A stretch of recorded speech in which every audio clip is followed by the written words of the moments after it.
And all these ideas about who you are and thoughts about who you are come with feelings in the body, and those feelings tend to coincide with where the chakras are. So, so say if you want to be a good person, that maybe comes from the heart. And so say if you see someone being treated badly, your heart wants to respond to make sure they're treated correctly.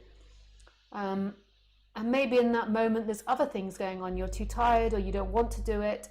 But because you've got such a strong impression on you that you have to behave good and you have to do good things, then your impulse is to do that. And that will create certain feelings in the heart chakra. It might create a moment of expansion as you help someone, but maybe it feels like you've given too much and it creates pain there. But again, you're not conscious of that. So even the pain in your body will be forming and you'll have no awareness of that. You'll believe that's who you are. It's like an invisible filter. And then eventually when you get home to your partner, you'll just snap out at them in anger. You'll start fixating on about how annoying they are, when really it's that all day you've given too much of yourself. And then when it comes to your partner crossing your boundary, you're too aggressive with them and you end up having an argument with them. I know I can sometimes do that, so I apologize to my partner well in advance. It's a habit that my body has, and my habit is to give too much. Actually, and then sometimes with my partner, I don't snap or tend to get angry with them so much. Maybe they think I do. But I tend to have really firm boundaries with people that are close to me. And then people that aren't so close to me, I don't have such firm boundaries. And this is something that's been conditioned in me from such a young age. I grew up with caring for my gran and my brother. We had 2 sick people in the family, of a family of 5. And so it was often that I had to give more than I wanted or physically could give.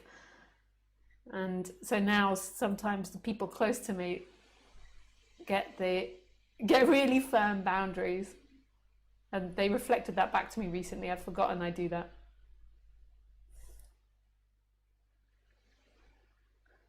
And sometimes with people, the thing that I get is that I feel compassion for people. So they ask me for something and I feel this immense compassion for them.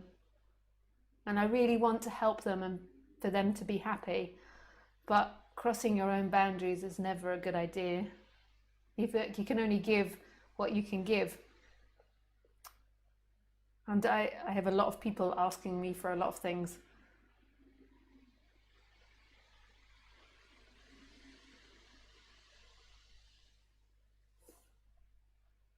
So that's a dynamic in my body, my mechanism that I know I have to be aware of. When I was unaware of that, I'm really unconscious of it, it was so much more complicated that I burn myself out and then end up having an emotional breakdown for a couple of days, like feeling exhausted, getting really grumpy, shouting.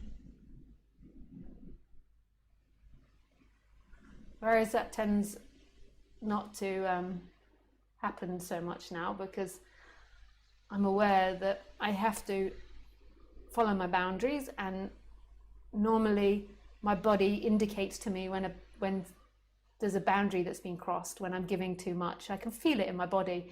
We all can feel it, but we don't always want to be aware of what we feel, because then that means we have to confront things and confront people and hurt people sometimes. Not that it's you that's hurting them, but sometimes you have to be faced with their hurt or their pain because you don't want to do what they want you to do.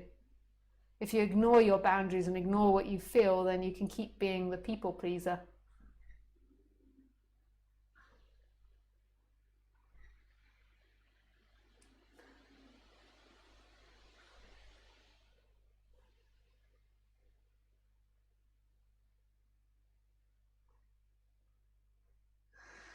So when there's identification with that, with all of it, and that's the belief of who you are, then you're caged and you're limited to that. You live inside this energetic limitation, and you only respond to that, and you're totally unconscious of it, and you believe that's real, but you don't even know you're believing something is real. It's just the way it is. And really, when you break it down and you really look at it, there is thought processes that happen that we've been trained to think. Genetically, it's programmed in us, and then our society has trained us to think a certain way. And then we have these emotional responses to that in the chakra centers. And that's happening, and that happens in everyone, enlightened or not. These bodies are conditioned and have these responses. The suffering comes and you identify with it, and you believe that's who you are, and that boundary of you feels uncomfortable.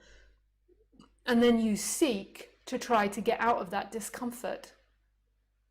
So rather than the pain of rejecting someone, rather than the pain of your boundary being crossed and that pain just arising and appearing, it's you, and you believe there's something wrong with you, you're not conscious of it, and then you're seeking to find the answer in time. So your brain is seeking about what an asshole this person is, or this person did that. And when you break it down, it's more than likely a boundary's been crossed, or you've not said this, or you've not said that, or you've been unconscious of something. But your mind spins when you're identified with it. This is me, and you spin, and you keep trying to live up to this identity that you're not even aware that you are.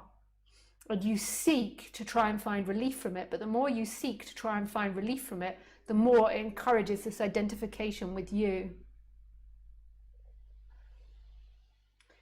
Freedom isn't the end of your conditioning. That's part of being human. That's the human side, that these robots are programmed in certain ways, or these bodies are programmed in certain ways. The freedom is the seeing that nothing in time is going to free you.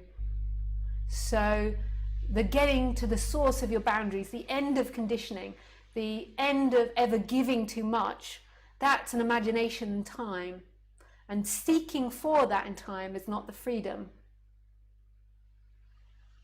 The freedom is what's happening.